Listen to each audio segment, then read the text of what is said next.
of this was that when the last general elections in September 2020,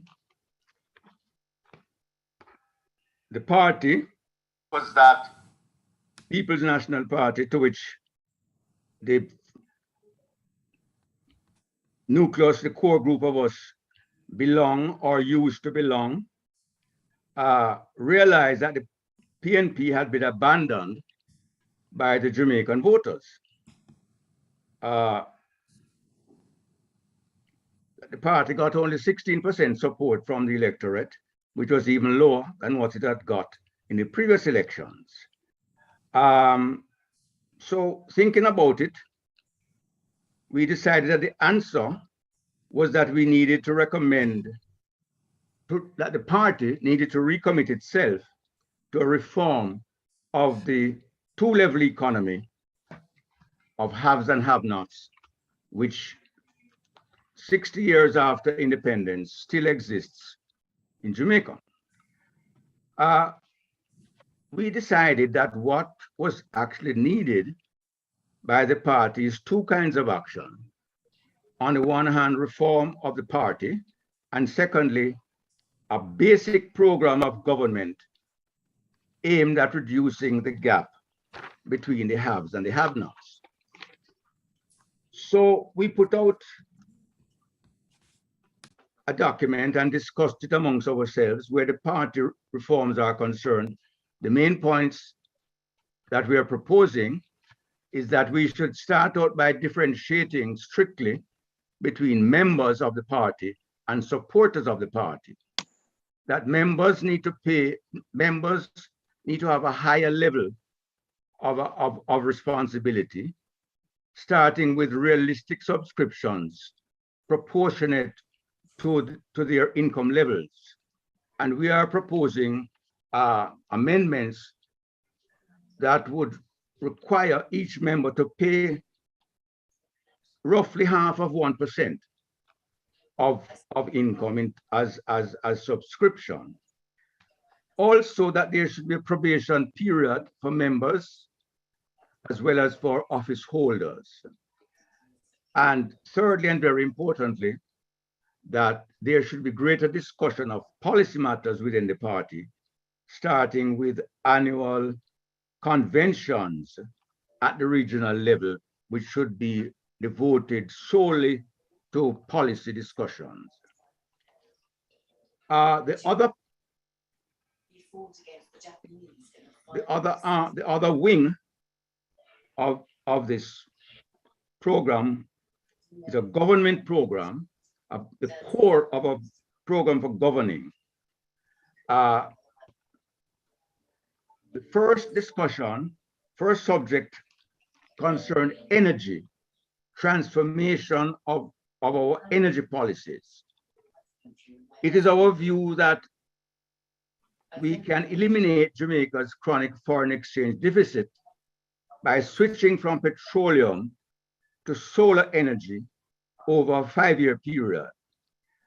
That we are proposing that the PNP, when it becomes government, should assist small householders to get access to solar power by leasing solar equipment. And as far as the bigger householders are concerned, to give loan guarantees to set up domestic solar generators. We believe this would lead to significant foreign exchange savings, since petroleum importation is the single most important item of importation. Secondly, we discussed tourism. We believe that tourism should serve Jamaicans first, that we should remove the practical barriers which still exist for Jamaicans to gain access to our beaches in spite of the laws. Practically, we are proposing that beachfront tourist properties should grant, should allow an easement between their properties so that civilians, Jamaicans, can walk down to the beaches. That we should diversify tourism away from resort areas, that we should reserve certain tourism services for Jamaicans, for example, transportation and entertainment, and more, that we should integrate tourism into the Jamaican economy. Then we had a very interesting discussion on education. One particular aspect of education, primary education, and the integration of primary education.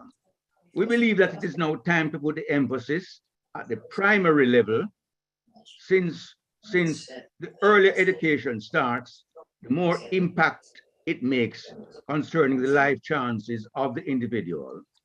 That we should upgrade primary schools to at least the level of preparatory schools, and in fact, eventually integrate primary and preparatory schools. Also, to redesign the primary level curriculum to make it serve national development goals, such as democracy, social justice, national pride, community solidarity, law and order, and national development generally. We then had a discussion on agriculture, where we are urging a modernization of agriculture to drive rural development, that the perception of agriculture should be changed and broadened to include all aspects of the food industry, including processing.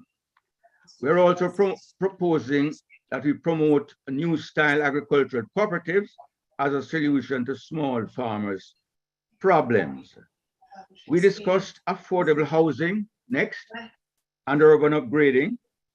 Our proposals include that we should aim to keep mortgage and rental payments below 30% of a family's monthly income, and that down payment assistance should be given for the poorest, and as far as rental is concerned, to keep a register of rentals so that landlords would be required to advise government of any changes they intend to make before just springing it on the tenants. That for urban upgrading, that local residents should be consulted before, and that they should also have priority in allocation of new units. We had a discussion on workers' rights and company governance, where we are urging the government, hopefully a PNP government, to roll back the erosion of workers' rights, which has been happening, especially through the practice of so-called independent contractors, and that we're urging a narrow definition of who exactly is a contract. Also, that large companies should have workers' representatives on their boards, and generally closer dialogue between the party and the trade unions. Next discussion was on income tax and wealth inequality. Basically, we're proposing that the government should reintroduce a progressive income tax in response to the growing wealth inequality. We're proposing a new scheme, which we call Inheritance for All, which envisages the introduction of a young adults capital endowment fund, where adults, when they reach the age of 25, can get a long-term low interest loan for any whatever purpose that they so desire. That this be paid for through a progressive wealth tax on the net worth of the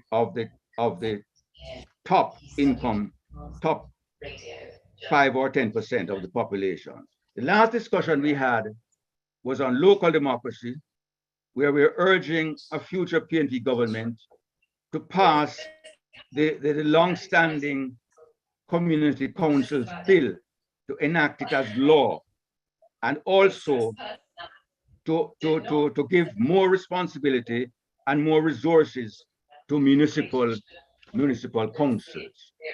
So that is the discussions we have had so far. This is the final topic in our series this evening, international relations. And to introduce our presenter, I'm going to ask Paul to do that. No, that is a surprise for me, but not a problem, Leroy, to introduce James Walsh. And James, forgive me, it's not a long introduction, but James Walsh is one of the foremost intellectuals in the People's National Party, not just in this decade. It doesn't say much to be one of the foremost intellectuals in the PNP in this decade. But James has been able to combine theory and practice. That practice must inform theory, and theory must guide practice. So James has the benefits of one, being an educator involved in academia, having been the principal of a very successful community college by the name of Brownstown Community College. He grew up in the YO, so he was in the trenches with us during the struggles of the 1970s. He was with the party through those cold, dark, difficult, and dangerous days of the 1980s. He can claim to be rural, unlike Norris, who would love to claim rural antecedents. He has a mix of urban and rural, because where St. Anne on the north coast is a very urban looking place these days. Norris, you have not been there for some time, but it is as urban as you get with the five-star hotels, etc., etc., etc. And of course, James is in a community that interacts with tourism, hotel workers, farmers, professionals. James is wide read. I have to admit I've not read all the articles he has sent me, but I have read most of them. I think I have a good 70% average. And we're really very pleased for James to not only present today on international relations, but also his perspective. But stop. I would be amiss if I did not welcome Noel Arscott, right? Thanks for being here, Butch. Butch is, the other persons are welcome to, like Sharon Rowe and Norris and O'Neill and Dawn. I see Garth Grant from Hanover, Alisa Maureen, of course, Kate, who is six hours ahead of us, Angela Castro. But most of all, I had to criticize my dear friend Kingsley Thomas for abandoning the PNPYO. He was our first treasurer, and yes, he left the book in black, but then he abandoned the YO. So, welcome, James. Welcome all, and thank you, James. Please proceed. Thank you, Paul, for that very generous introduction. I don't know if the people who know me would recognize the person you're talking about, but thank you. It's very generous. Comrades, all good evening to you. I personally spoke to Kate her night, but in the day yesterday about another matters. It's good to have these international connections. But comrades, this is not really my field as such, but I've been tasked and I will try my best. It's interesting, I've been looking at it. We have a little paragraph on international relations, and my recollection is that we did not really spend a lot of time on it. I guess we didn't prioritize that in our general discussion of trying to come up with a manifesto to guide the party forward. And in a way that is ironical, because ever since, certainly since the British took over Jamaica, it has been what the economists would call export propelled economy, or a very dependent economy, dependent on trade and capital inflow. So integration into the international system, and therefore the international dimension, has always been very significant for Jamaica. Right? It was so even in the time of the Spanish, but more so after the British took over. And of course, we know, and we have never been able to actually break out of that. So it's kind of ironical that we didn't put more effort into it. Now, I'll quickly say what we came up with in our paragraph on international relations. We identified the need to strengthen mutually beneficial cooperation with countries of the Caribbean, Africa, and the global South. That was the first point. Next, we said we would try to build, or they should try to build, the Anglophone Caribbean into a more united, powerful, and prosperous group. And thirdly, there is a recognition of the significance of international relations, in that experience has taught us that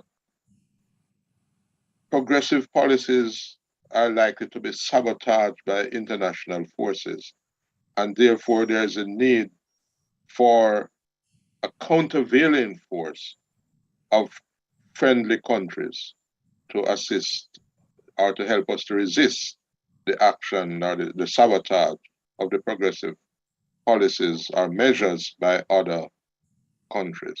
So that's, in essence, what constitutes the international relations segment of the manifesto, which, as you can see, having heard Leroy, that most of the other segments are far more substantial. Now, that is really the essence of what is said about international relations. But I'm saying that we should therefore use this opportunity to kind of reflect on what we said, what are the antecedents to that, and to just throw out some ideas for discussion by this quite august group here, to provoke some discussion about international relations and foreign policy as we believe it should be, as a progressive foreign policy for Jamaica.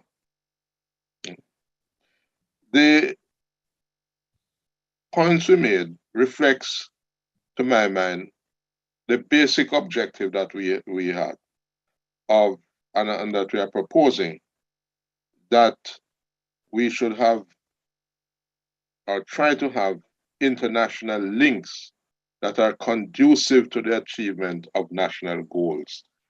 This, I think, in my words, was at the essence of the policies we pursued in the 70s, certainly, and to a certain extent as we pursued in the 90s and beyond. But this is, to my mind, the kind of root of what we are doing, the basic objective. We believe that we should have an international set of international relations or international environment that is conducive to our achieving our national objectives and our policy objectives.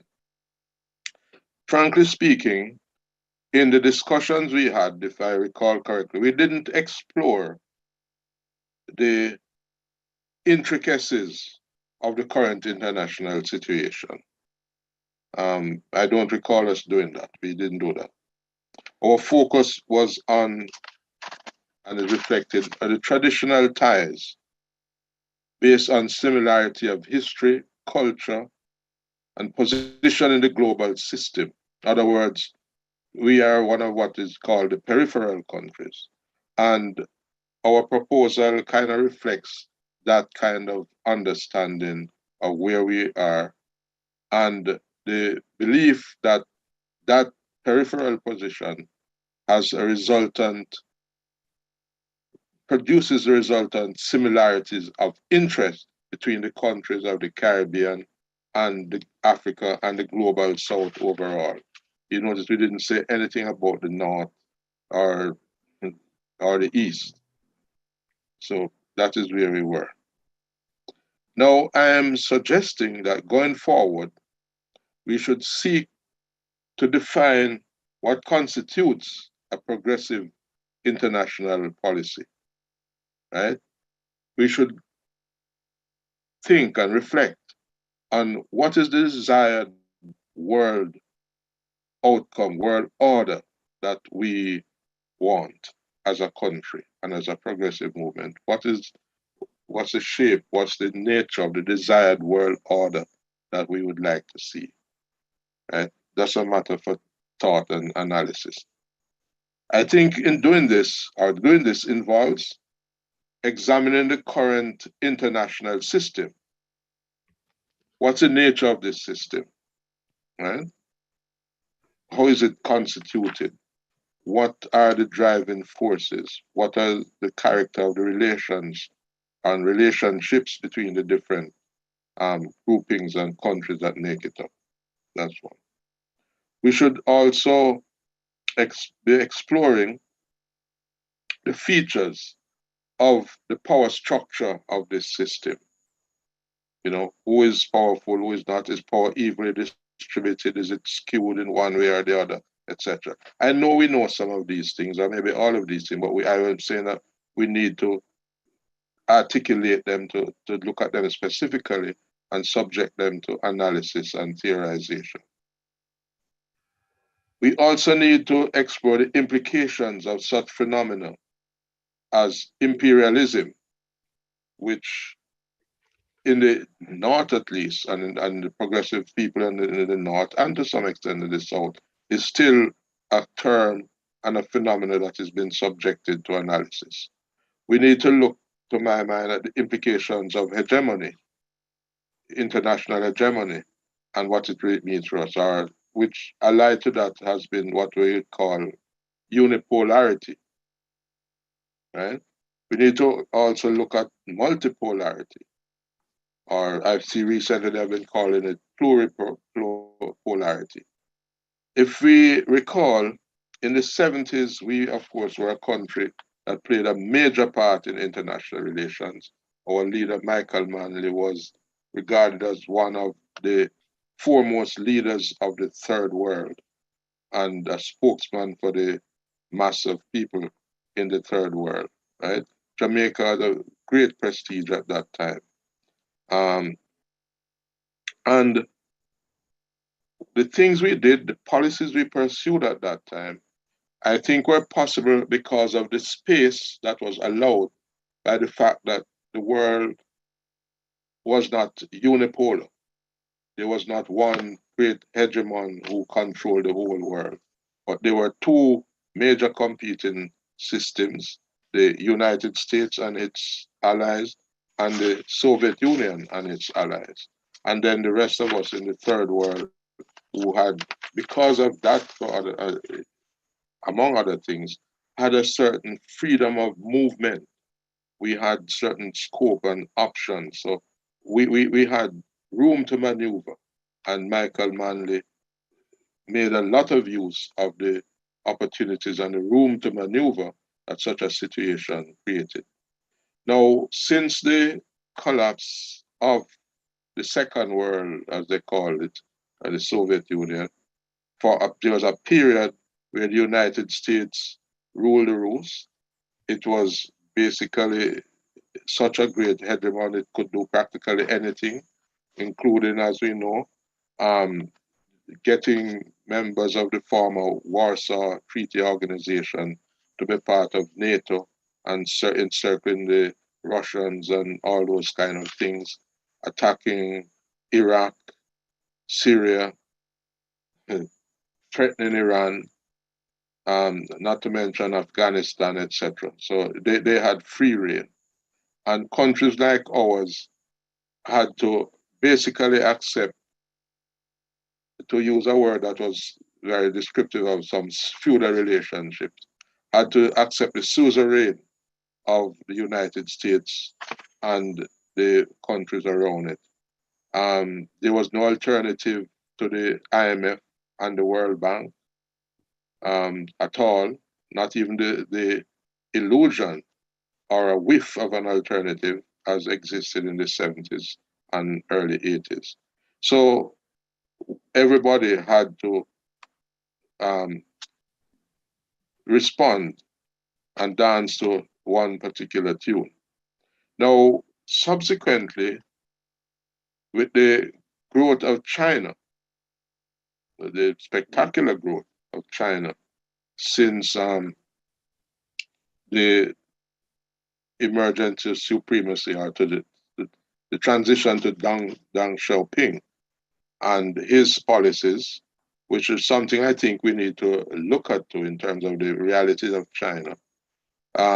Since then, China has grown spectacularly and is clearly emerging as a counterpower to the United States.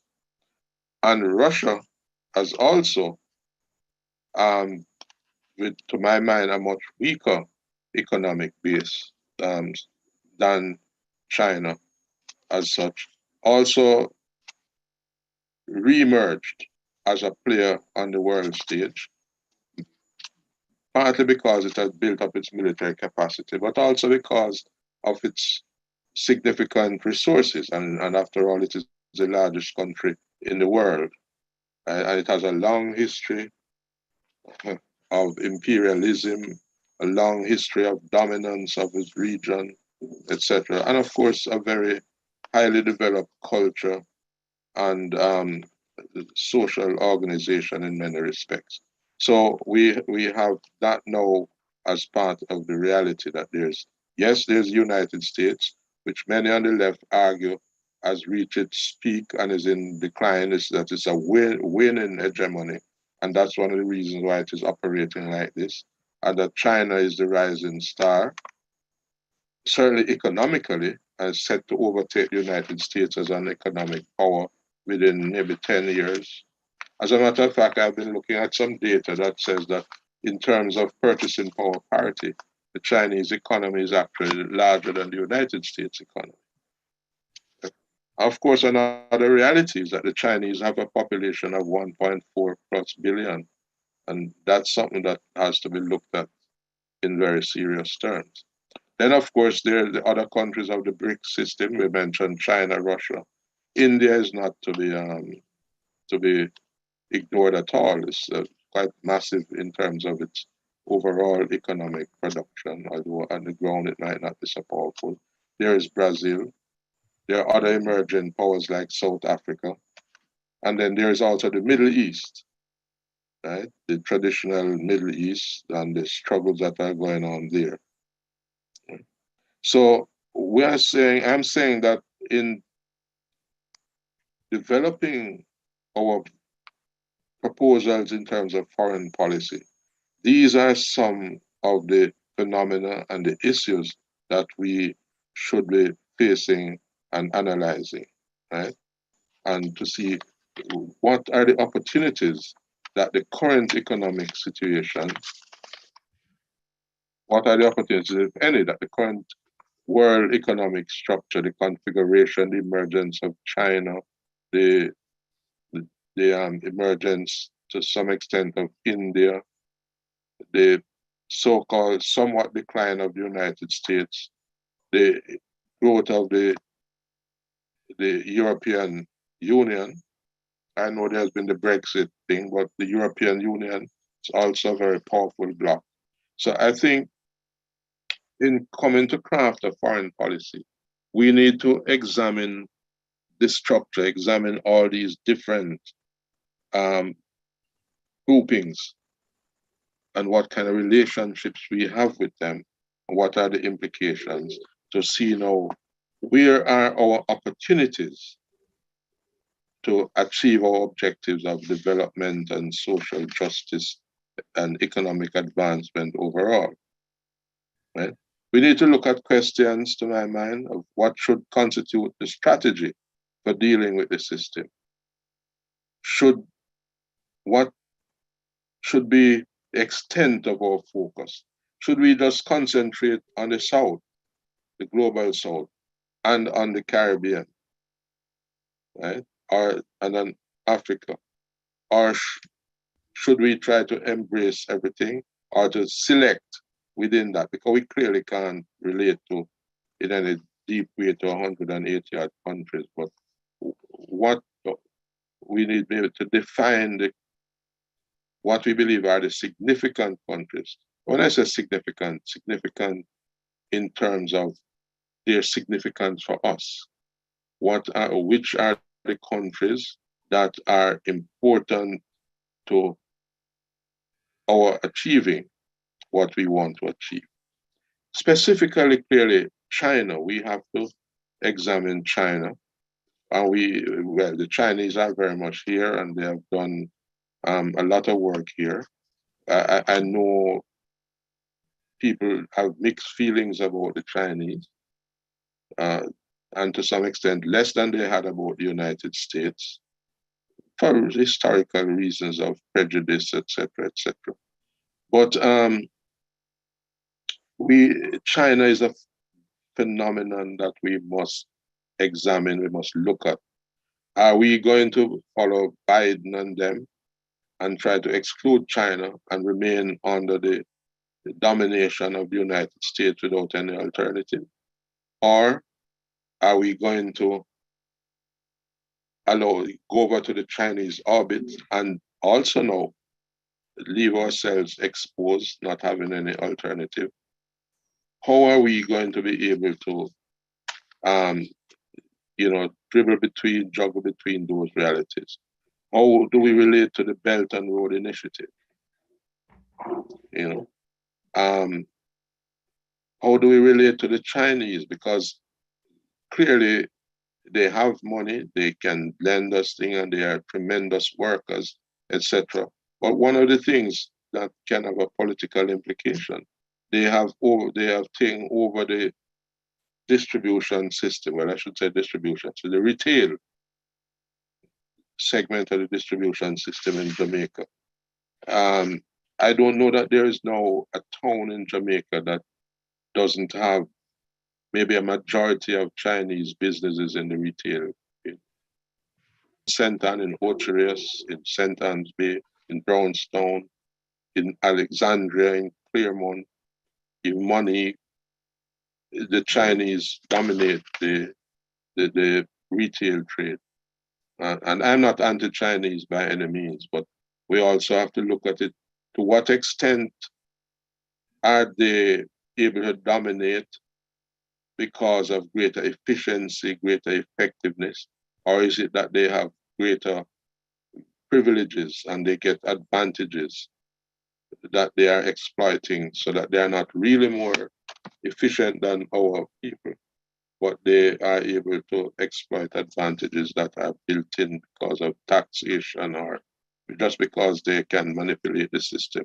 These are some of the issues I think we have to look at.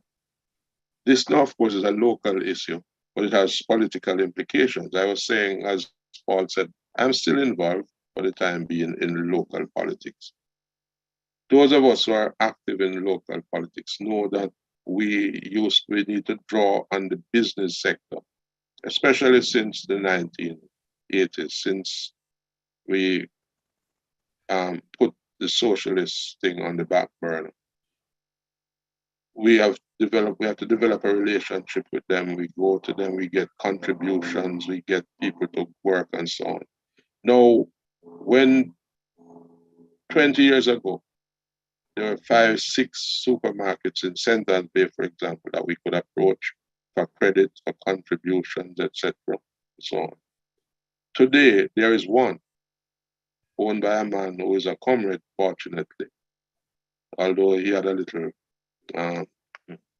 there was a little thing, but I mean, the truth is at heart, he's a comrade. There's one.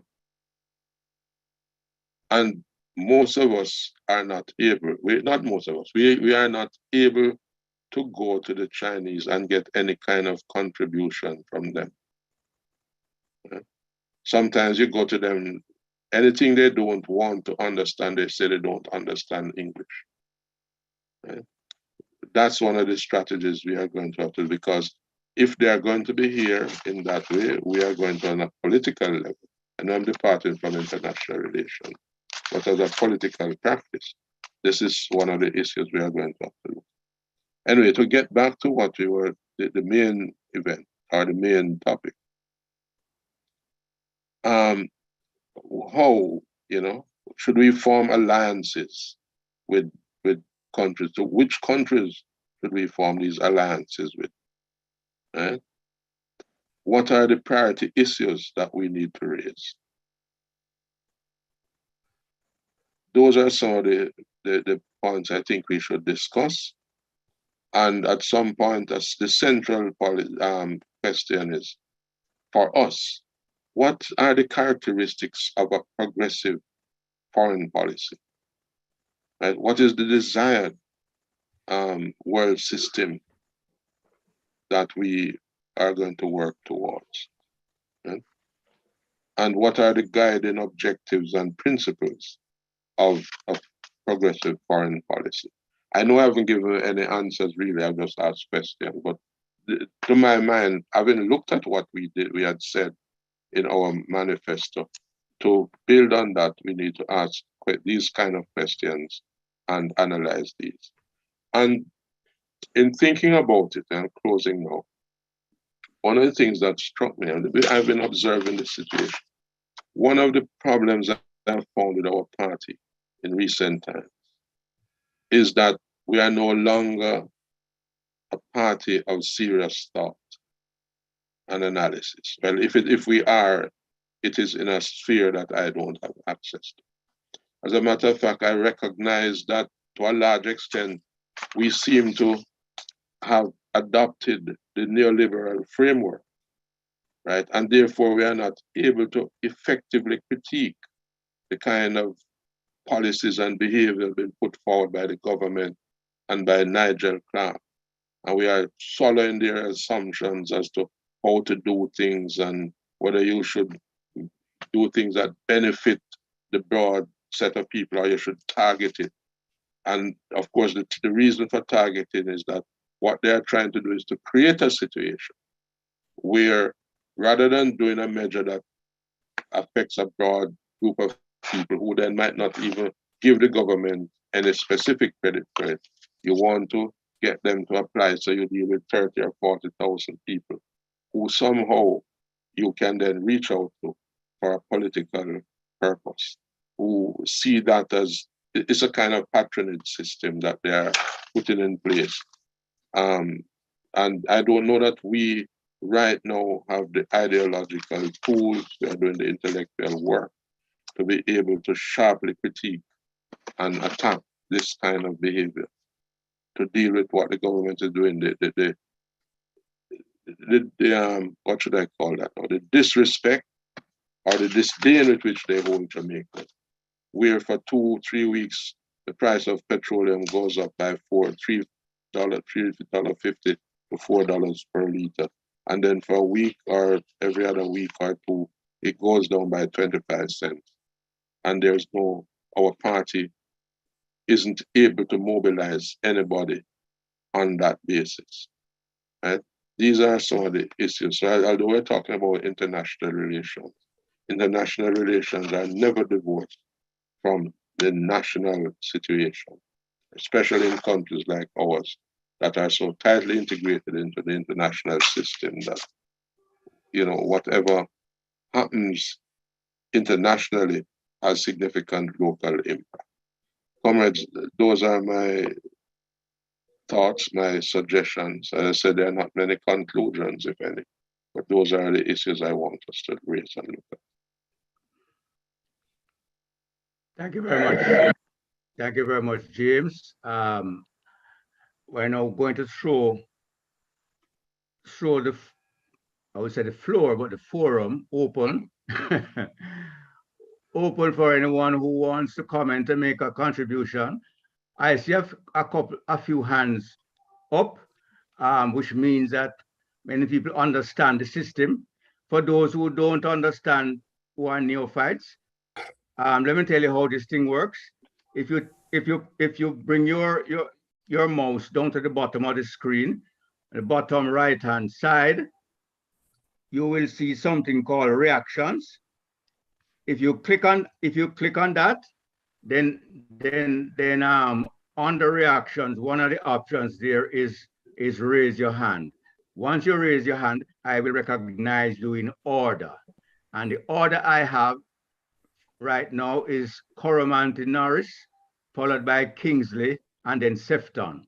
So Norris, if you would unmute yourself, I would give you the opportunity to respond to what James said and make your input. Yeah, Norris. Yes, thank you, Comrade Cook. And first, let me commend James on an extremely brilliant analysis of the trends and tendencies of the present world system. Really, really remarkable, commendable analysis. And as usual, my position, apart from being on the internet, I think it should be go to the general media and reach people. Now, in terms of I want to throw a question to James, but just with a quick comment. Let me start regarding BRICS. BRICS has so far reached a level of development, which as James knows, where they have a bank which is associated with it in terms of capital lending amongst the countries. Now, sorry, let me interrupt you, Norris. Did you say BRICS? Yeah, Brazil. Can you explain for us? Okay, so BRICS basically involve a group of countries. You have Brazil, you have China, you have India, Russia, and South Africa. Those are the fundamental core groups. Now, you have Saudi Arabia. You have many players now who want to they're trying to get an expanded BRICS, which is a very, very significant. You're talking about country with both wealth and resources and so on. So which would give it a strong political and economic basis, both in terms of population size, capital formation, and ability to reach out and help countries and so on, right? So that's one thing. So the question is, which is posed, and this is for us for Jamaica now. I think the financial potential of imperialism has been exhausted, whether it is the World Bank or IMF or the Europeans in terms of helping third world countries. So to that extent, we are trapped in debt slavery. We're borrowing money to pay back money, and there's no scope for development. Now, regarding China, and I know this is where I want James to expand that.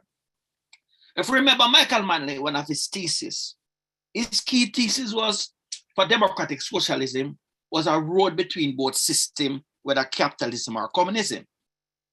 That was one of his main thesis and so on. Now, James, a lot of people may not see what China is doing, whether or not you could call them a democratic socialist country. Well, I think that what they have done is take free market capitalism. They control the political power, which is a socialist quasi-communist component. But they use capitalism to build up their productive capacity. So much so that you have billionaires like Jack Ma amongst others who are members of the Communist Party. So they use a capitalist class, a patriotic capitalist class to enhance the development. And what they also have done is that in terms of supply chain, they basically control the global supply chain. So that if America get them upset, they can literally slow down the ships. Like they didn't have any Christmas in America beyond COVID because no ships were coming from China, right? So would you say or would you see that the issue of democratic socialism, of using capitalism, having a patriotic class then, patriotic businessman, capitalist class, building up a national capitalist class, but also with a socialist component, which is part of the Progressive Manifesto, would you say that the Chinese new model offers scope and potential for us, like what yourself studying and understanding? Would you say that is a situation where we should explore more to see how Jamaica can develop its own potentials? hold on a little bit, James. I'm going to allow James to respond, but I just want to make a brief interjection, which is to say that in discussing and considering China, we must be clear to make a distinction between the Chinese government and our relationship with the Chinese government and the Chinese individuals who might be resident or doing business in Jamaica. I'm going to allow James to respond. After James, then we come to Kingsley, Sefton, and I see Kate is now in the queue as well. Yes, James. Yes, okay. To be honest, for a while we have been looking at China as essentially a capitalist country, and I think many people on the left see it that way. But of late, I have been exposed to some different thinking from this international manifesto group, who still regard China, Vietnam, Cambodia, Cuba, Nicaragua as socialist countries, and see China as a kind of what I think we used to call a mixed economy, a country that there is a strong socialist component in terms of talking about state ownership and the political dominance of the Communist Party of China, right? So it is clearly not a free market or fully free market capitalist society. At the same time, there are issues, though, we're talking about democratic socialism. There are issues related to the extent to which there is democracy. And by democracy, I don't mean two-party or three-party political competition, but democracy in the sense that there is freedom of expression of the cadres of the party and the broader society, to come up with and discuss and veto and propose policies. I am not sure that to what extent that is so. It is not as dictatorial as the West would try to make it out, because the fact is that they do. The government in China has been quite responsive, as has the government in Cuba. It's had to be responsive and very responsive to public pressures, etc. Right? And they have a set of a set of principles within which they say, well, that is what we can have. And within that, there is scope for discussion and dissension. I don't know how great that scope is. But to my mind, maybe the socialist struggle is not lost in China. We had tended to concede that it was lost, but apparently it is not lost. It is still going to be a struggle between the capitalist orientation and the socialist orientation. That's how I look at it. I'm looking, you see, in the end, what are the laws of motion that govern the economy and the accumulation? That is what I think in the end we decide. What governs the way the economy works, right? And we have to look at it. Is it subject simply to the laws of the market and the law of value? Or has it reached a position where you break out of that, or you can break out of that, and you can actually sustain in many areas production for use, and as opposed to production for profit, and sustain, and you can prioritize the interest of those who don't have the monetary capacity, right? So you reduce the significance of wealth. Now, those are issues I think we need to explore in looking at China. Thank you, James. Kingsley. Thank you, comrade. Kingsley, can you come in now, please? Just unmute yourself. Thanks. Good evening, comrades. And I must commend James on his very thorough and what I would say more thought-provoking than thought-answering presentation, which he confirmed. He was asking more questions, posing more questions, and come to any conclusions. The first question I have is just three short questions, if you don't mind, Chairman Cook. One, James, I get the impression that you are saying in your presentation that the economic imperative should drive our foreign policy in terms of development.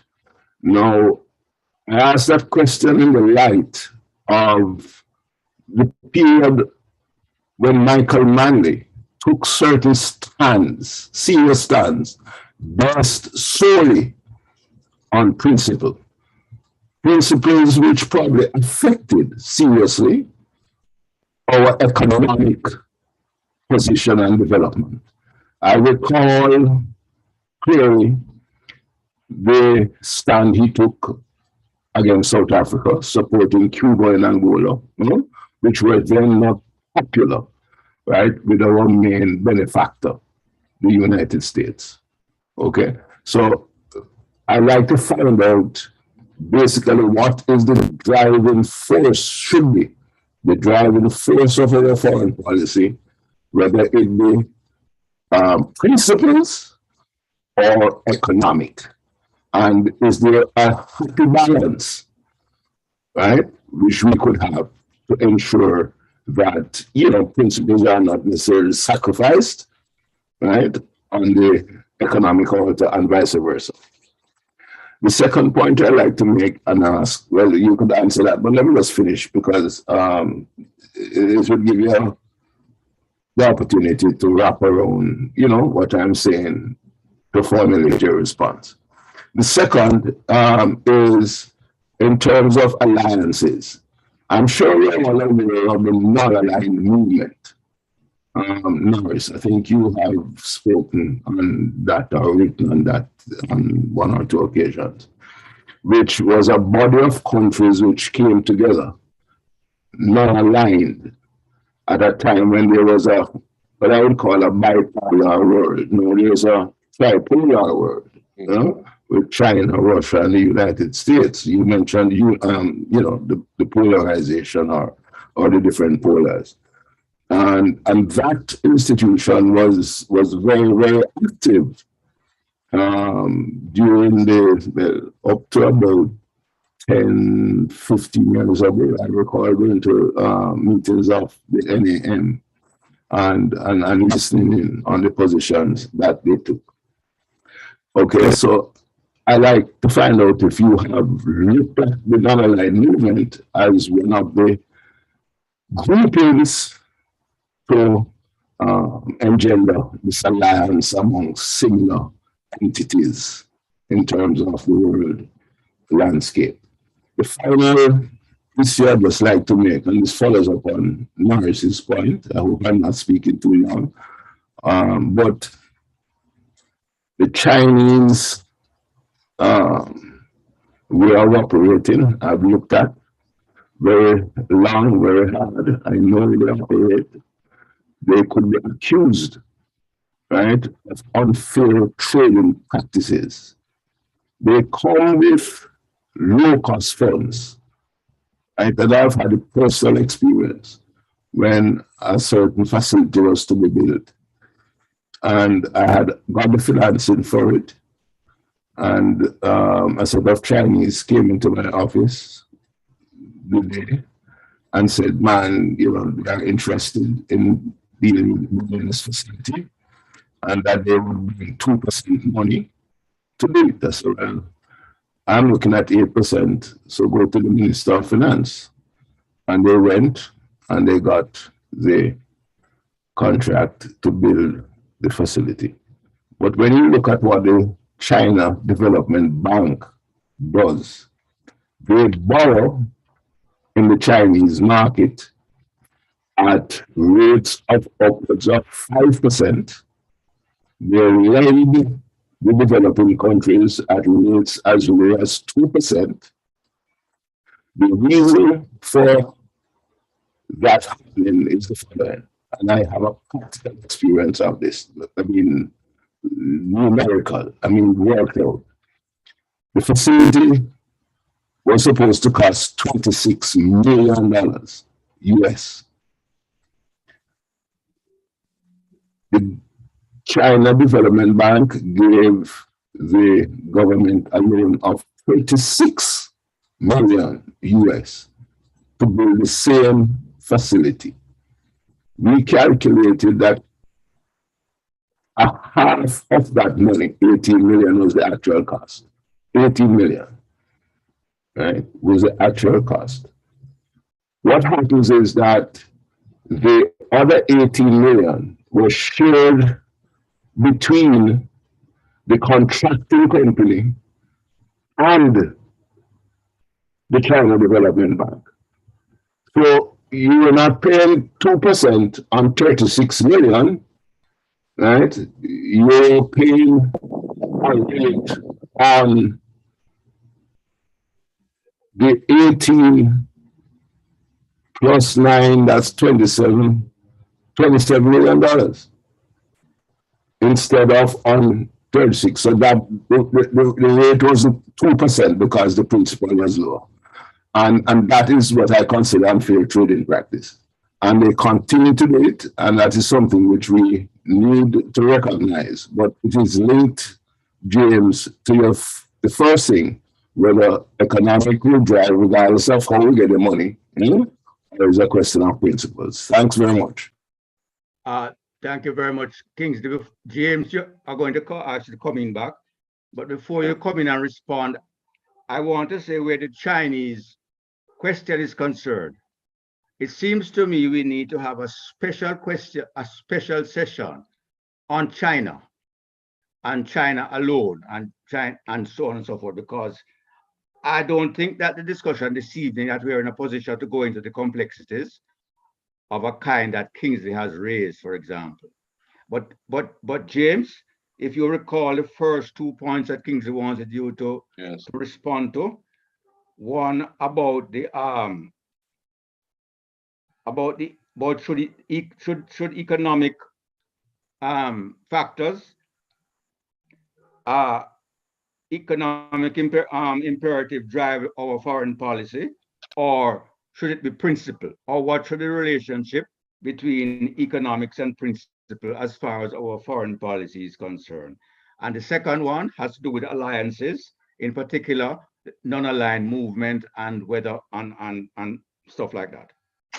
Okay, So can thank you, Chairman. Mhm. Interestingly, in my preliminary notes, some of those things Kingsley mentioned are there. I mean, principle, there has to be, to my mind, a mix, it's a balance between the economic and the matters of principle. And it's actually in the notes I didn't use, that's what we look at. There are issues to do with, for example, say the Palestinian question, right? To do with what is happening in some parts of Africa, as well as in Asia. Right? The question of some indigenous people, etc. No, there has to be a balance between the two. However, what we know from our experience is that while you must pursue principle, you must find a way to secure a minimum amount of economic cushion then. You're going to be undermined by when the enemy attacks. But and the simple answer is yes, it has to be a balance between economic interests and principles, and they can be mutually exclusive. In terms of the second issue, remind me what it was. Alliances. Alliances. Non-aligned movement and so on. There was the non-aligned movement, of course, was a phenomenon of a particular, what they call these things, conjunction with the socialist movement and the capitalist movement. And then you're non-aligned because you're just somehow navigating between the two of them. Now, what you're saying that the countries in the non-aligned movement saw that they had some commonality of interest of itself, that there's a commonality of interest, separate and apart from the interests of either the communists or the socialists or the Western capitalist powers, and that they tried to navigate and pursue this. Now, because we no longer have those two poles, because the Chinese are not operating in the same way that the Soviet Union operated, Yeah, there has to be alliances, but you might find that the alliances are not as broad because there are just so many different interests within the large grouping that we have. You know, but there has to be alliances. But for example, to look at it from the point of view of the left-wing situation, we, on principle, of course, we have relationships with Cuba, and there are material basis for relationship with Cuba, as well as cultural basis for that. But look at Nicaragua and Bolivia and so on, you know. Yes, on principle, we can support their right to self-determination, right, and to be free of United States dictate. But what other interests do we have with them? I know with Nicaragua, there are historical ties, but they are not live today as far as I know. Right? Bolivia, well, interestingly, just aside, there is a historical tie with Bolivia because Jamaicans went to Bolivia to build a railroad. And there apparently are actually Jamaican descendants in Bolivia. So, you know, but the general principle is that there are countries with whom we maybe don't have any clearly surface interest, you know, and that's what we have to look for. What are the commonalities of interest that's so significant that we could form an alliance? But undoubtedly, you have to form alliances. I hope that answers. Sefton is next in line. I don't intend myself to participate much in the discussion, except to make just a brief comment on the alliances question, James. Yeah. I don't disagree with you, but I would only say that we should not take part in any military alliances. Okay. That's what I would say. Sefton, your time. Good evening, comrades. I must apologize for the fact that I came to the presentation rather late.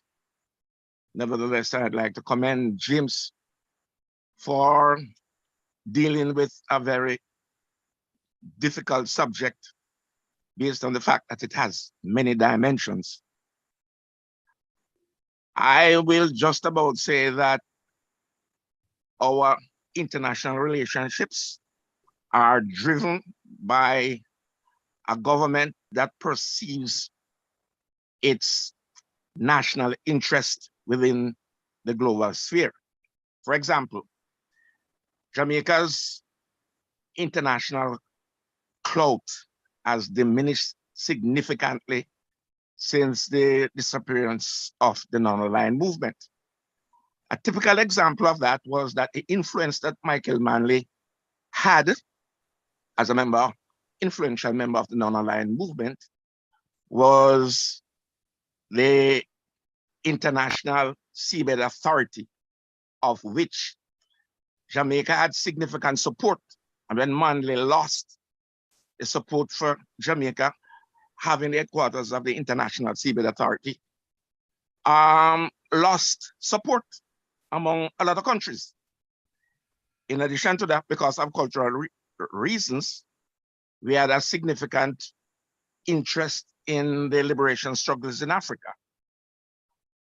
But I'll say that in the new world order, Jamaica's role has to be in bilateral relationships that it established with individual countries, because presently our greatest influence is within our regional body of CARICOM. Insofar as China, which has significant developmental activities in Jamaica, one of the things we need to understand, is that China's constitution decrees that all Chinese, wherever they may be, are citizens of China, and by extension, they owe allegiance to China. So I'm not surprised about the fact that the Chinese business people in Jamaica have dominated the landscape, because the truth of the matter, recent some time gone by when some Chinese businessman was shot in Kingston, a significant amount of pressure from the Chinese government came on the Jamaican government. So I respect the fact that China will care about its nationals. But when China have a policy that says all international Chinese are citizens of China, by extension, their allegiance is to China. Presently, Jamaica is has become an appendage of the Western system, as is evidenced by the fact that when the United States was trying to impose sanctions on Venezuela, our prime minister was one of the persons summoned to Washington to participate in Trump's plans to liquidate the leadership, the political leadership of Venezuela. So we have become so impotent now that one wonders what our foreign policy ventures are going to be. Because only when you have a government that is committed to a foreign policy that advances the interests of its country, rather than being a part of some reactionary alliances, then we lose the respect that we would have commanded in the international sphere. And unfortunately, this is what obtains right now. And I dare say that the period of time when Manley was in power was a time when Jamaica had significant respect and global clout. Well, that has gone. So we have now got to make a determination, where do we go? And as best as I can see it, with the present global climate, we are just a little appendage to some economic interest that suits the thinking of the present leadership in Jamaica. I think that basically is my perspective on the situation right now, insofar as our international relationships are concerned. Thank you, Sefton. Kate Davies is next in line, but before I ask Kate to come in, I'd just like to make a couple of comments on Sefton's intervention. One is in relation to the Chinese and how they regard Chinese people that are not living in China. I think we need to compare it to the state of Israel and how they regard their relation to people whom they call Jews, even though there is no clear definition of who is a Jew. While I suppose where a Chinese is concerned, you probably can look at him or her and come very close to making up your mind whether or not he or she is Chinese. But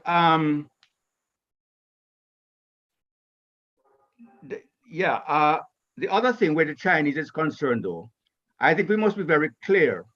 We're in Jamaican situation. Jamaica has had Chinese in Jamaica long before the Communist Party of China took control in China, more than 100 years. And in fact, 100 years ago, there was a virulent anti-Chinese situation in Jamaica, very virulent anti-Chinese campaign in Jamaica. So the situation is complicated by the fact that whereas the original Jamaican Chinese have now been fully integrated into the Jamaican society, there is now a new influx of Chinese in Jamaica, which seems to be need a new round of integration. And perhaps the older Chinese Jamaicans need to play a role where that is concerned. I don't want to go on much on that because my role is not to really talk, but to really get the views from as many of our forum as possible. Kate, after Kate comes Maureen, but Kate Davis, can you give us the benefit of your views now, please? Hello, good evening, comrades. Thank you, Comrade Leroy. I'm going to be very brief because actually it's cradling my newborn grandson, just 2.5 weeks old, and he has not yet learned the protocol of meetings. So if he starts to wail, I will have to cut off quickly. But I just wanted to say thank you so much to Comrade James. That was an excellent introduction. And I'd like to thank all the other comrades who have made comments on what has been said so far. I'm going to be go straight to the point and say that listening to everyone's comments and also reflecting on the current situation, I really think that we need to take a lot more time. I think we need to set up a series of meetings specifically on international relations to cover the diplomatic, the political, the economic, the business, the development aid, etc., all the various dimensions involved in international relations. And the position that the PNP and that Jamaica, under future PNP government, should adopt on the vast array of issues that are at stake in today's world. We are living in a world that's vastly different, actually, from the world we knew even 20, 30, 40 years ago. Things are in constant flux. The situations are morphing constantly. Yes, there are these alliances, the historical alliances, but they are all also undergoing change. And by the way, in just talking about the alliances, we haven't mentioned the Organization of African, Caribbean, and Pacific States, in which Jamaica also played quite a significant role, which I actually saw for myself working in Brussels over the past couple of decades. Jamaica is still at the forefront in many of these fora. But the problem is, as I think it was Comrade Sefton was just saying, and Comrade Leroy, the problem is that Jamaica's stance perhaps is being viewed differently depending on which government is in power.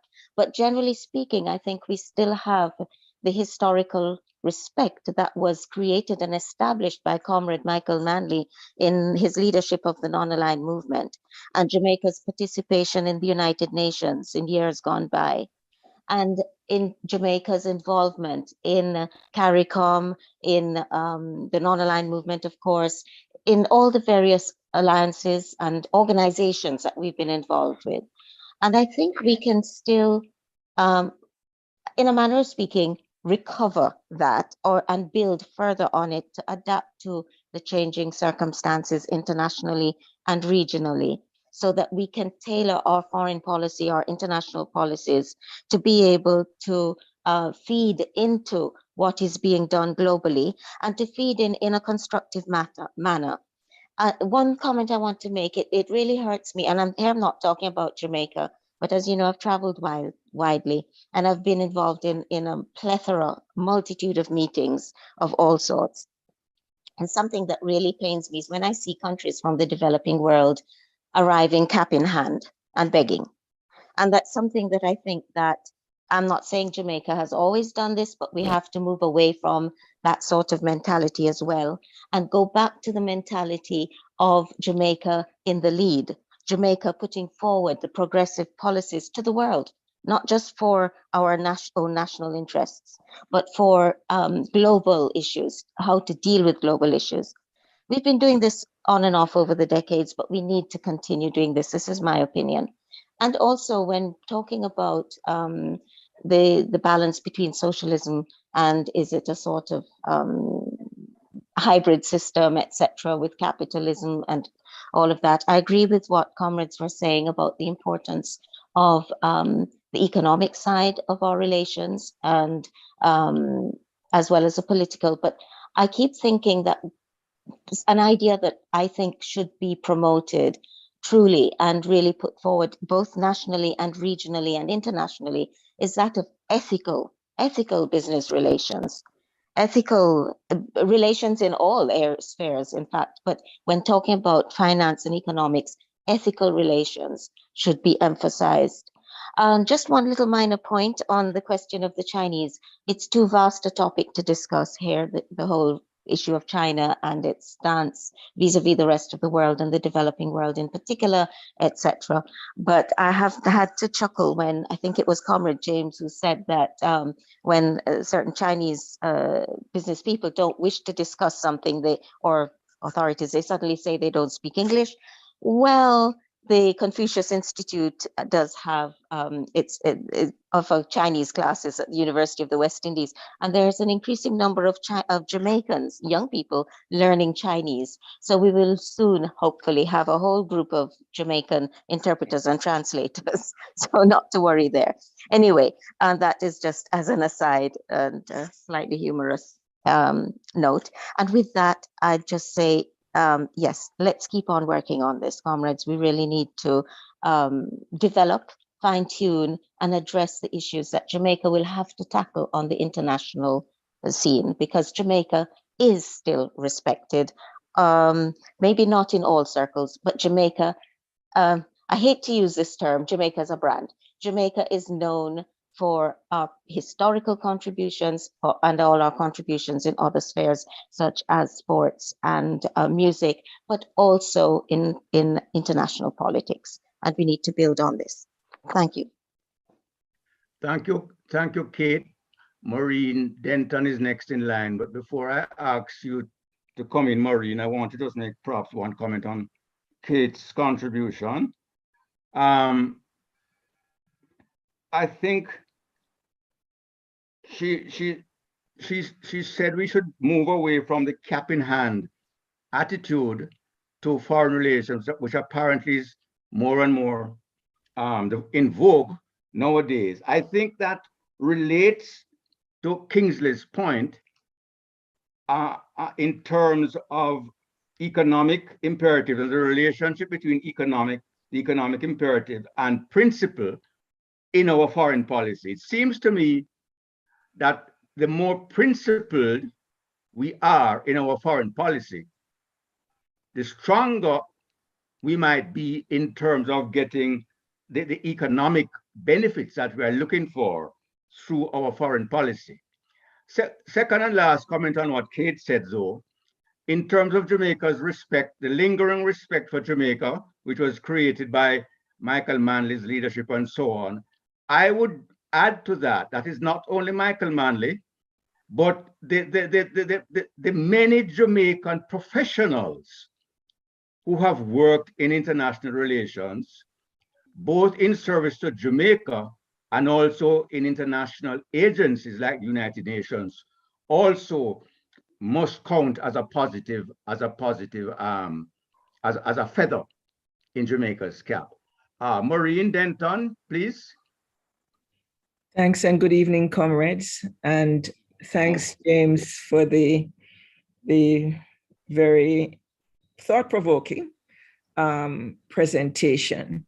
And I think from the discussion we're having, we continue to see how complex the issue is of what type of international relationship can or should a future PNP government pursue.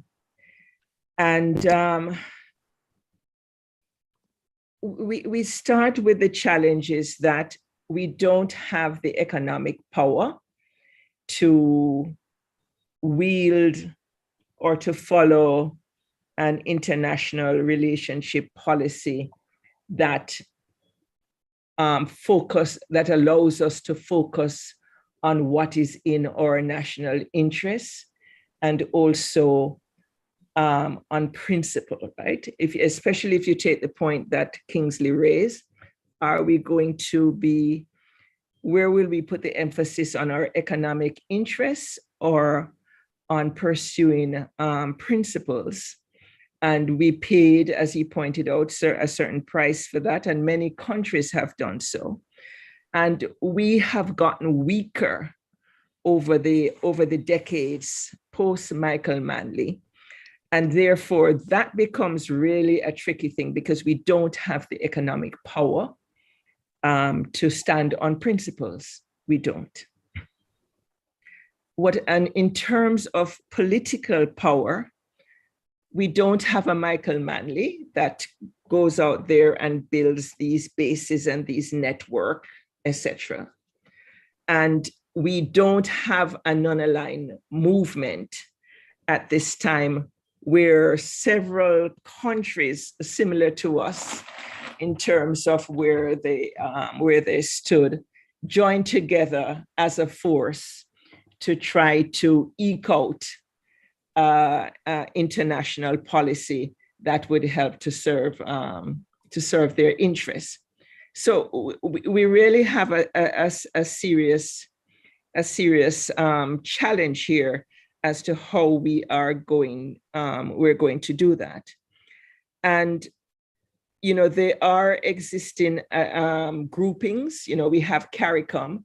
Well, I think part of what I'm saying is that the PNP should try to take the lead in terms of how it goes about rebuilding or trying to rebuild some of these alliances,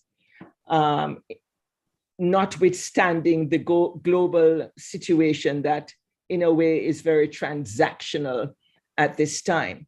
But I think if you start with CARICOM, we need these groupings. We as a small island, as we know, we cannot stand on our own at all. We can only make it in terms of taking international positions, so-called based on principles, if we have support from other nations and countries. So yes, we would need to ensure that we play a significant or a strong role within CARICOM on a progressive agenda. So that is one of the things that the government can do, is to push within the region a progressive agenda and really be very strong about that. The African Union has created what it's called the sixth region, and that region is made up of the diaspora. For the first time, was it this year or last year, the first meeting was held between the Caribbean and the African Union. And again, here is a forum, right, with the African Union and diaspora as the sixth region, where Jamaica can also try to play a much more active role in terms of within the African Union, and therefore in terms of strengthening the relationships with the various African countries that are part of the African Union, and also the diaspora countries that make up the African Union. So again, I think that's one place that we have to push. And I mean, the party can start from now. There's no need to wait until it's in government. It can start from now, being more actively involved in the African Union as part of the sixth region. The other thing is, as we see sometimes the challenges of these government to government relationship, because as I said, I think there's the sort of transactional policy that we're seeing in our local level. I think that is also very much the case in the international arena. And therefore, more emphasis needs to be placed in terms of people-to-people contact and relationship within countries. Because in the end, if you can get the support of the people within a country, because there are similar issues that we are struggling with. We're struggling with the inequalities, the poverty, the poor healthcare, et cetera, et cetera. So what we want to build is to build more people-to-people relationship with countries, alongside whatever we might be doing on the government level. And we have athletes, we're known for athletics, we're known for our culture and our music, and we can use those areas to build these liaison with the different countries.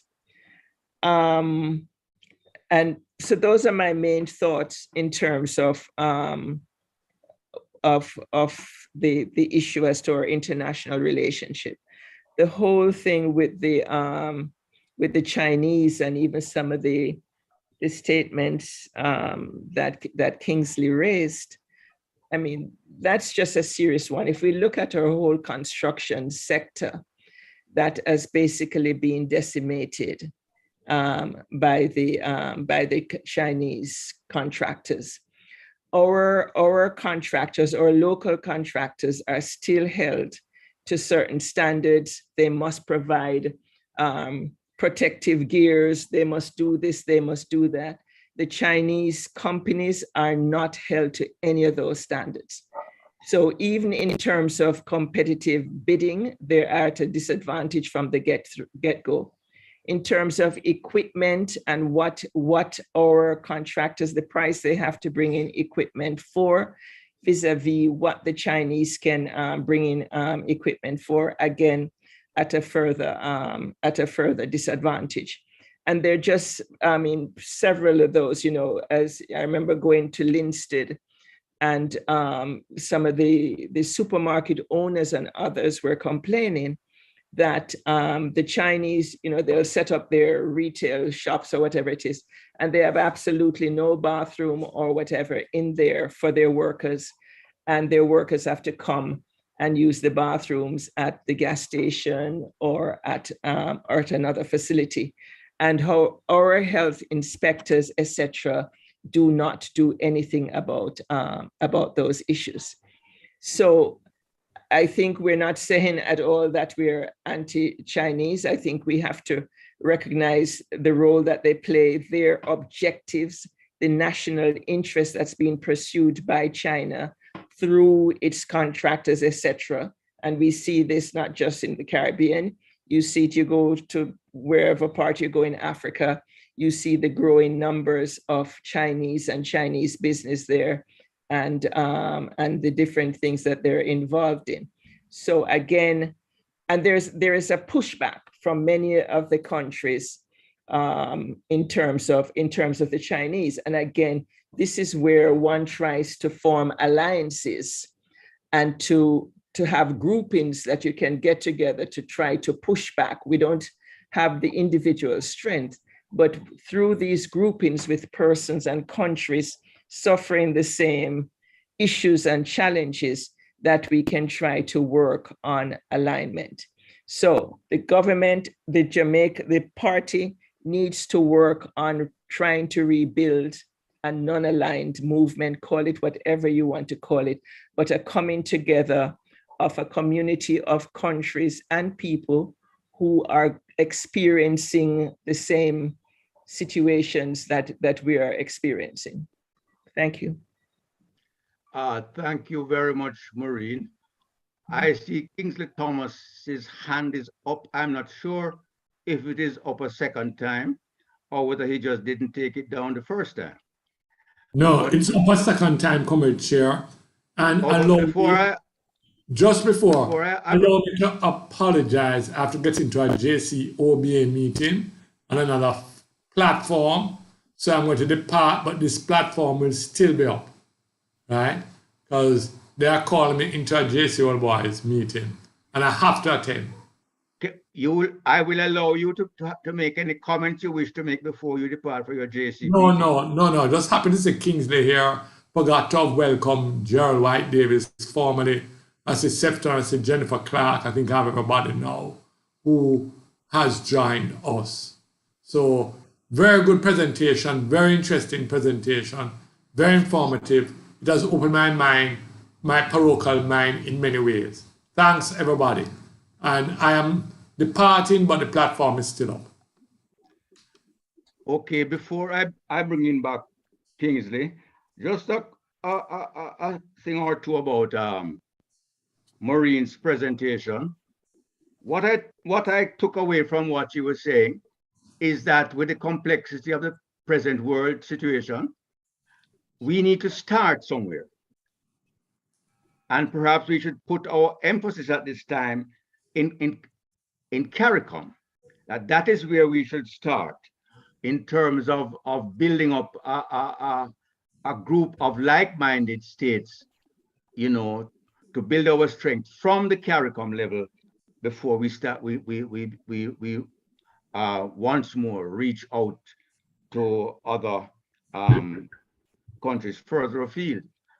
Secondly, the African Union, which I hadn't really considered seriously, when I said in terms of Jamaica's relationship, I think that's a very good point.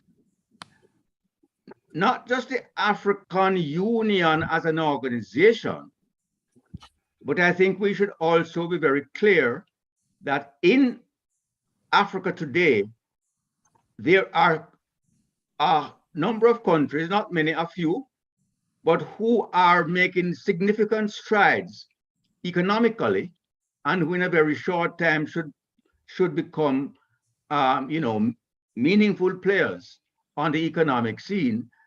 And among them, I include not just South Africa, but also Nigeria. Kenya seems to be doing quite well. Ethiopia's rate of growth seems to be phenomenal in the last 10 years or so, and that we should really give serious consideration to these countries. I need to learn more about what is their diaspora, the sixth region, and how we can take advantage of that.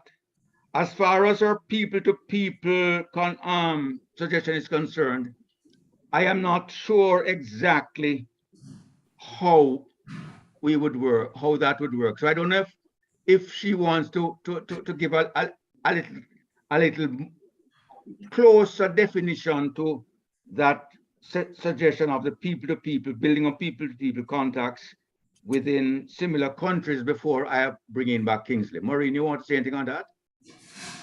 Yeah, it's that as we try to build these relationships with countries, so fundamentally I'm saying we build with governments, but we need to build with people also. You mean political people? Not political, and your cultural people in the country, the unions, the artists, the different, you know, like even the health people. I'm saying those sort of linkages need to be worked on also, because I don't think it is as easy anymore, if it were easy at any time, because of the different interests being pursued now, to really have in the immediate near future the sort of movement we had with the non-aligned movement. I think it's a lot more difficult. So I'm saying, for example, if you're going to meet with, you know, let's say we're going to, he was here the other day, Equatorial Guinea, to continue developing the relationship there. We would want to also carry some of our artists. We'd also want to carry some of our sports people to see, is there a way that we, you know, we have a lot of good coaches, can they come to Jamaica to be trained, etc. Because then you're building on the base of a country and trying to strengthen the relationship. So if it comes to something for example, we have this whole issue of the Commonwealth with the two contenders between our foreign minister and Scotland and I'm thinking, and I've seen India has come out and supported our foreign minister, and that to me to a large extent is purely a sort of government to government conversation. But if we were trying to lobby to get something done, you want to also build a groundswell among the people within a country for certain positions. And so that's the direction where my thinking is going. Thank you, Maureen. I think I understand you a little bit better now. Okay, Kingsley. Right, if else that wants to speak, you could let them go ahead. But if I could go ahead if nobody else wants to make an intervention. Well, the only other person I see now is Norris, who has spoken already, so you are free to go ahead. Go ahead.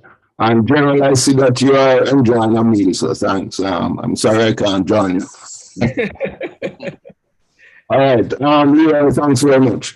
Just 4 quick ones. I think for those of us who delve in history, from the early to mid 50s, there was a writer in the UK who warned about the economic takeover of the world by the East. They, at the time, the threat was the Japanese, okay?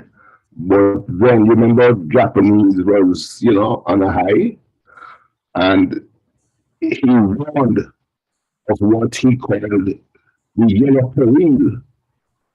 The You're yellow, coming across a little muffled, Kingsley. no, It's just for me. yellow peril. That is what he entitled his article hearing, referring initially to Japan, but then changed to China. So that was what he was saying is that the yellow peril was a threat to the world, in that they will be taking over the world, not through war, but through economic power. And that is where I think we see the Chinese heading, the yellow peril. The second point I'd like to make is regarding CARICOM. I would have hoped that James would have expanded somewhat more on CARICOM and the extent to which, as Leroy said, and Marine, that should form the core of our activities. In an island state with 3 million people, our position is not all that strong in terms of influencing policy unless we had a Michael Manley in place. And that is in the past. But as I think we'll all agree that Jamaica's stature in CARICOM has significantly diminished. Significantly diminished. I'm currently involved in an exercise where I'm assessing 17 institutions that CARICOM has formed. 17, 1-7, right? And they're basically tripping over one another, several of them doing the same thing. And that is a problem. And it has even reached a point, James, where you've had voices here a couple of years ago saying we should leave CARICOM, which led to chairing a committee assessing Jamaica's position in CARICOM. I don't know if you recall that, James. I recalled. I think Bruce Golding was one of them who thought of it. So but I feel that we have really flattered our in CARICOM. And now that you have oil power in the making, projected 34% growth in GDP for this year, Guyana, right? It appears that we are not even hurting Guyana, right? That lead is now taken by Namapri, right? In terms of bringing the region together, right, to deal with things like food security and all this sort of thing. So that is the third point, and that I think would require further discussion. The third one is BRICS. Norris mentioned the thing that BRICS was formed. They had a bank to come to the World Bank and all of these institutions, the Western institutions. But Darcy, I don't know what is your recent information on BRICS. But BRICS, to me, appears to be stillborn, because it has not been undertaking the level of what I would call investment or lending to the target countries, including developing countries such as Jamaica, You know, why they will not require government guarantees for any loans that are given. That was one great departure of BRICS. So now you could probably expand since you raised the whole thing of the BRICS Bank, and if you have any current data on it. The final point I'd like to make is this, is that while we deal with foreign policy, while we look at economic growth, and as Maureen said, was it Maureen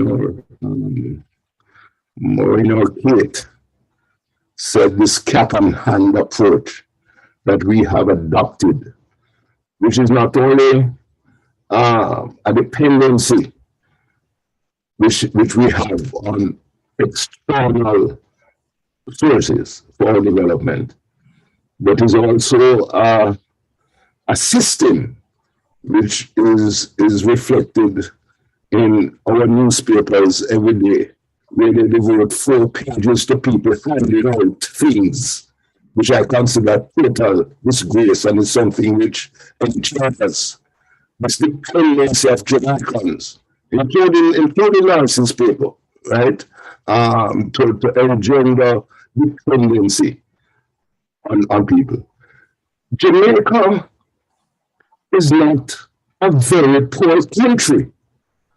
Jamaica has money, and development, like charity, should begin at home.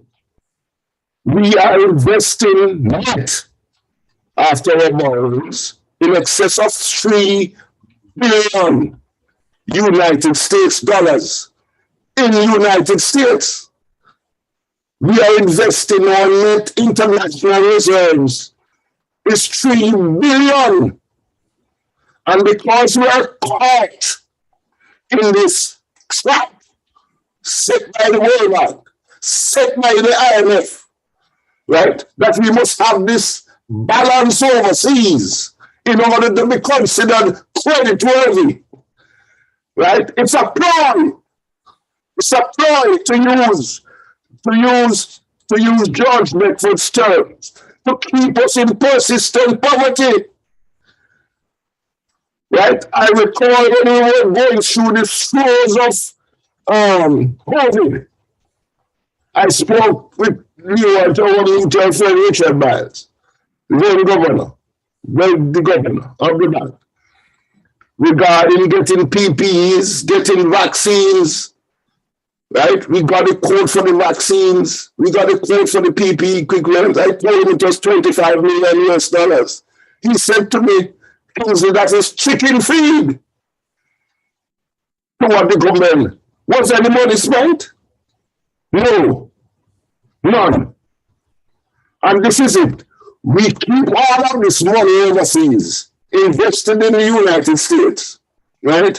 And we need investment here. We need to look after our people here. Jamaica is not poor. 14 million in a savings account invested in the United States.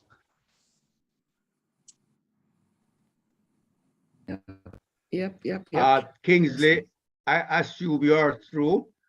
I couldn't hear everything that you were saying clearly because it seemed that there was a problem with your mic. I hope Norris was able to hear him better than I, because when I call on Norris next, I hope you can respond to some of those issues. But the last thing that you mentioned in terms of our foreign exchange being forced to keep being kept offshore in the United States.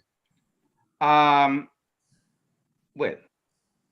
what I would hope, Kingsley, is that you could write a short paper, a short paper on it, that we could look at, that this group could look at and consider it, because certainly I know if you look at Afghanistan today, for example, Afghanistan, we are told half of Afghanistan is on the verge of starvation. Yet billions of Afghan money is being kept in United States banks forcibly. You know, and this is not, and this is what can happen. This is what can happen potentially to Jamaica also, in case we decide to move on some seriously progressive policies. The point you made about the newspapers and their newspapers really building up this dependency syndrome instead of working against it, but seemingly supporting it by these news stories and photographs of handouts to people and so on. I entirely agree with you. Entirely agree with you there, even though that is not strictly a foreign policy question, but definitely. On the question of CARICOM, Guyana food security, what struck me a few days ago was in the supermarket. I buy rice, and when I buy rice, I don't normally look on it. But this time I went to buy some rice. I said, okay, I buy white rice. It's the easiest rice to cook. But when I was at elementary school, I was taught that brown rice is better for you, it's healthier. So I looked at various kinds of rice, and I happened to look on the package on the white rice, Grace white rice, and noticed it was imported from the United States of America. Now, Grace is a Jamaican, I think, essentially a Jamaican company, and we are part of CARICOM, and Guyana is a big rice producer. I would expect that most of our rice that we don't grow in Jamaica, because we can grow rice in Jamaica, that most of our imported rice would be from Guyana, but apparently it is not. Anyway, Norris, Coromanti Norris, I'm going to give you the privilege and honor of being the last person to make an intervention for the second time at this meeting, and you have free range to deal with anything that has not been swept up. After you're finished, I'm going to call on James to make any final comments you would like to make on all the questions that have been raised by those who have responded to his presentation before we close off. Norris? Yeah, thank you, Comrade Cook. And it is so, Kingsley's argument is passionate and correct and so detailed. And this is the thing about it, the trick. Where we have been, as he said, we are running surplus, and that surplus is invested in America. And all America has operated, the debasement of the currency of national countries, the pauperization of labor of the country. So your dollar keep getting smaller in relation to the US dollar. The IMF make you run in surplus, which as Kingley say, it's invested there. And in terms of human capital, you have the brain drain. Because if you're a specialist, you get educated, you can live on the wages we don't want to give you and so on. So they migrate. And America came out the other day, this is on the side, where they say they're going to give a lot of visa to Russians who want to leave so they can steal the talent and the STEM. People, whether scientists, other technical skills. So from that standpoint, there's a two component. Getting money to prop up the dollar, which is coming from overseas through various means. And indeed, the reason why Gaddafi was killed, one thing Gaddafi was coming with an African currency, bypassing the dollar amongst other things. No, the petrodollar, which is a point of departure of that, is under crisis because Saudi Arabia, how petrodollar operate? You want to buy oil, basically you transfer your money into the US dollar, then you buy it, So America literally is of an IGLA system where every country has been, they've been profiting off of that. So now you have Saudi Arabia now we say no, they'll be no longer using the petrodollar. And this is the key when you come to the BRICS issue now. The expansion of BRICS, which is where many countries now are looking at a way, how do they, it's not a demonetization of the system, it's a de-dollarization, where they start, because the dollar is backed up, and it's not backed by production. It's just backed by artificial, quote unquote, confidence, which is a mind game thing. So countries now, like for example, through the BRICS system and tied to the Chinese banking system, because China have 3 banks that have been operated: the Asian Development Bank, they have BRICS, and they have the next one more development banks, which more or less all that has been aimed towards breaking the stronghold of the dollar over the world. And they see it coming. And for us, the mistake the CARICOM made, just to Kingsley touched on some point, I had that even written down. We don't need a single currency. How can you have a single country is not backed by production? So the single currency, and I mean, Sheldon used to argue about that from long, and I've written about things like that. So you talk about a single market mechanism in country. Europe, single currency is in crisis. That's just in the sphere of money, just circulation without any production and so on. So the Manley, we'll go back to Manley position. Remember Manley argument? Manley position was this, that is the Guyana, Barbados, TT, Jamaica, the larger countries should build up their economic basis, and having built up economic basis, then you have a production system where you control the production locally, you use it for resources, and like in terms of feeding the region, countries who have land available, you'd invest in that land. So the key question, come back to the question of saying, like within CARICOM, you need to reform CARICOM and move away from your, like the single currency, and move towards a production-based CARICOM. CARICOM is necessary and essential. But you can't just follow the European model or any model which is just like you borrow some because the white man have it. It must, how do you solve your own problems and your needs and so on? So one, you have, as Kingsley mentioned, there's capital and resources which need to be repatriated in some form there. And as I said, and I've talked about, you have to find out with break out of the IMF debt trap, the IMF mold, because that's what they do. It is projected that the size of government up to 2027 is going to reduce to 30%. So more and more you're shrinking the government, the size of the government, and the so-called financial management, which means less money, less resources to do things for the people. If you're shrinking the government, you're so-called trying to balance the budget, where the money is going. I think Kingsley is onto something which more, I think, as you said, Leroy, that need to be brought out in a very, I mean, the first I heard the depth, I was, doing some stuff, but Kingsley have the answer to a lot of questions which you really need to come out and so on.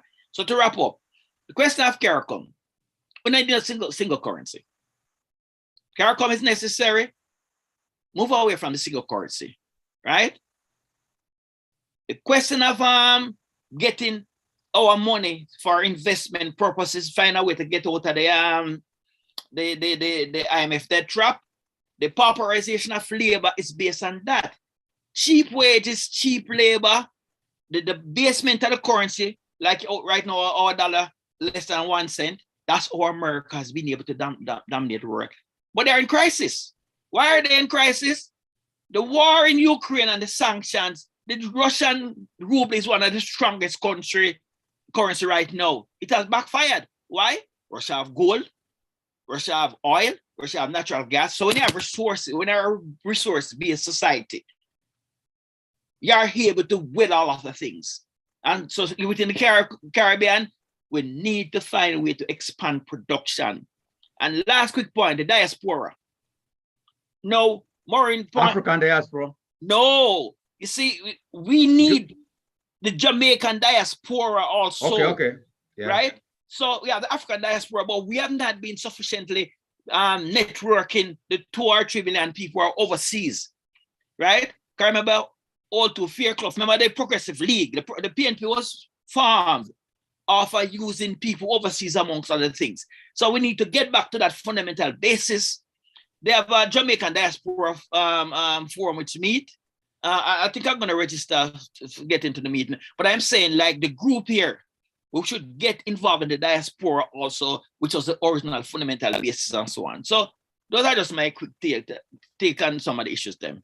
Thank you, Brother Kingsley. Thank you, Brother Norris. Kingsley. Thank you, Norris. We're running over time, and I want to call on James. But before I call, I see Kingsley's hand is up. You want to make a brief clarification, Kingsley, before I call on James?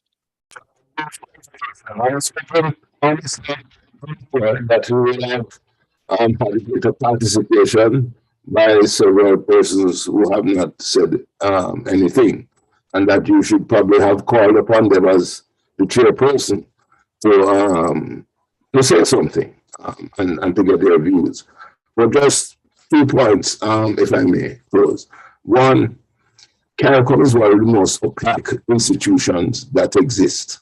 They meet in secret. They didn't issue financial statements. It's one of the most opaque institutions, right, that is around. And, you know, as Nari said, it has to be shaken. It has to move to a different paradigm where we deal more with production and less with symbols. Symbols like a Caribbean Court of Justice that cost this region $100 million have gone, which could have gone to, you know, develop the countries. They got the CDB to about $100 million. Symbolic. It's symbolic. I mean, I agree, some may not agree with me, but what I'm saying is this. They bought that $100 million guaranteed by every member state who should have been a member. So they bought $100 million to serve 5 million people, 5 million, and there's only 500,000 currently using it. So when you do the maths, which I have done, costing us more as a region to use the CCJ, which is by the way fully staffed with all the Mercedes and Toyota Crowns and guys with bags and big offices, right? And it's just a question of what is it that we make us we decide as priority for the development of the people. I might be wrong. I may be saying something which Gerald disagrees with totally, but these are my views. We have lost our way. And 60th anniversary of Jamaica this year. We have to ask ourselves, somebody said we're at a crossroads. And I said, no, we have passed the crossroads, Leroy. We have gone down a long road, and we are not willing to turn back and take the right road. So, Leroy and comrades, we have a larger incentives of Jamaica is going. Major challenge. And People's National Party, in my opinion, is not stepping up to the plate sufficiently. Yes. It is not being sufficiently active. Articulation of command to be taken. Right? I know that this is a high risk because you're going to anything to benefit Jamaicans, the majority of Jamaicans, you have to go against the establishment. You have to go against the establishment. You have to go against the insurance companies. It is my view that anything that is required by law that you must insure your vehicle, the price should be controlled. And you do have insurance companies making massive profits, right, on the backs of drivers.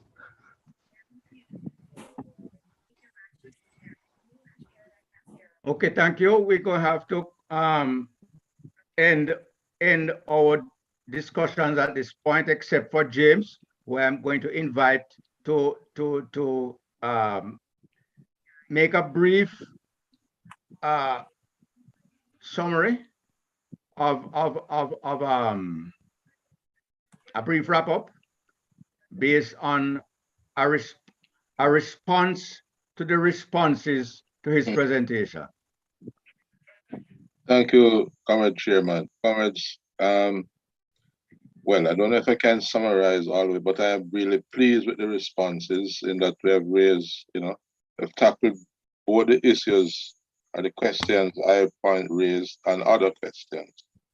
What I would say is more to do with this. One, I had pointed out at one point that one of the weaknesses I see is that we are, as a party, trapped in the same neoliberal framework that is guiding the government. And that's part of the reasons why we are not able to articulate an alternative policy that will,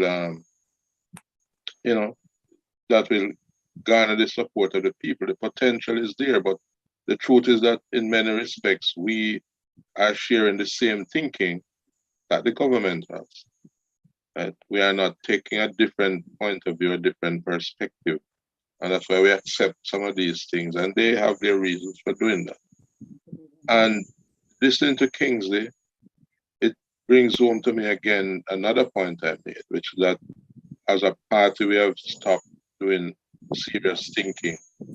We are not analyzing, we are not theorizing, right? We just steer on the level. I think our party was founded as a party of thought as well as action, right? And had a broad vision that incorporated, yes, the economic, but also the social, the moral, the cultural, right? And then we have kind of drifted away. We have drifted away from that. So I think and this is a role we can play. As the 1970s PNPYO is to try to once again stimulate reflection on both the internal realities broadly in Jamaica and the external realities. That's the role I think we can play. And I think we are going somewhere towards that here, from what I've heard so far. I say I haven't answered every question, but then I never set out to answer every question. I really set out to more pose questions, which we will in the course of time. One of the things that came out to somebody said we should do a session on China, and I think that is so we should, because of the significance of it, and we are not all that familiar with it. Kingsley has a certain experience and perspective. Many of us don't even have that, right? So I think that is one of the things we should focus on going forward. Spend the time to look at what are the implications of the Chinese role in Jamaica and the Chinese role internationally. Those are my main little points to conclude. And thank you again all for participating, for listening, and responding so generously. Thank you, James. Thanks to all who participated. At the last minute, I have been steamrolled into this role as chairman or moderator or whatever of this discussion. But I am not the host. I am not the technical host with the tools to close down this session. But in terms of what is next on our agenda, I think that this is supposed to be the last of our single topic discussions.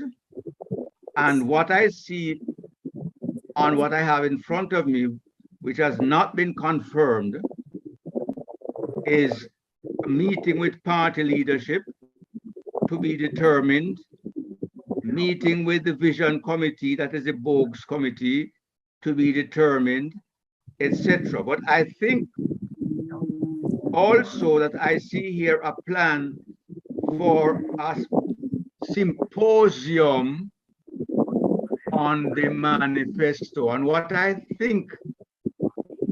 imagine that is all about is that we have a longer session where we discuss the entire document in its entirety and how we move forward from there. But I have no specific dates to give you. All I can say is that be alert that as we have been doing, we will inform you, perhaps with only a few days notice as we, but thank you for your participation this evening and good night.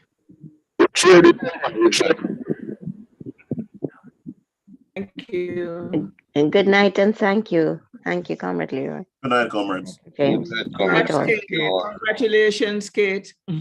Good night, Thank you very everyone. much. Good night, good night. Thank you, Maureen. Good night, everyone. A lot to Good night. digest. Good a night, lot. comrades. Thank you. I really enjoyed the discussion. Good night, comrades.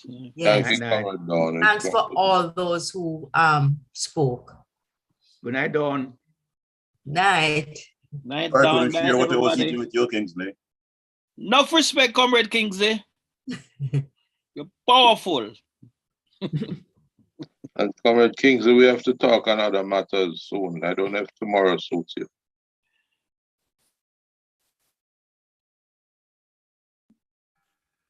All right, comrades.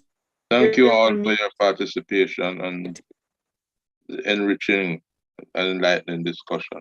Anytime, Gerald. Anytime. All right, man. Good. Okay. And we want to be chair, so don't apologize. So we just fall into the position. You did well. Yes, excellent chairman. Kingsley, fix your mic before you come on next time. No, my mic is fixed, my voice. Your voice. Oh, you don't stop smoking. Not at all. I remember you smoked your last crew, you must stop. I never forget him to you stop smoking. And now it's must touch bases. Hey, Maureen, take care. And you see yourself done. Long time. Huh? Hey, Kingsley, forget the number, make me a link up, man. Respect to you, man. Hey, Kingsley, Yes, are you talking to me? yes, I said, but touch it here from you and not see about here from you. Long time. Yeah, man, I'm looking forward to seeing you, brother. Okay, take care, take care, take care. All right. Yes, we have to talk about other things. All Yes, right? we need to. We will talk. Take care. Good night. Time tomorrow. Night, night. everybody. Night. Yeah, guys. Good. Thanks, Alicia. Thanks for facilitating, Alicia. I guess you're the one who will shut it down. Yes. Good night, everyone. I just called Mr. Burke. He's coming to close down. He forgot to meet me who, so he's coming to close. Yes. Good night. All right, thanks a lot. Take good care. Yes, All right. man. Now shutting it down now. We're talking too long, man. Good night, everybody. Good night. Night, Comrade Burke. School earnings. School earnings. Hi, Dexter. Glad you could join. I think Dexter had some problems. Yes. connecting, but he's I'm here.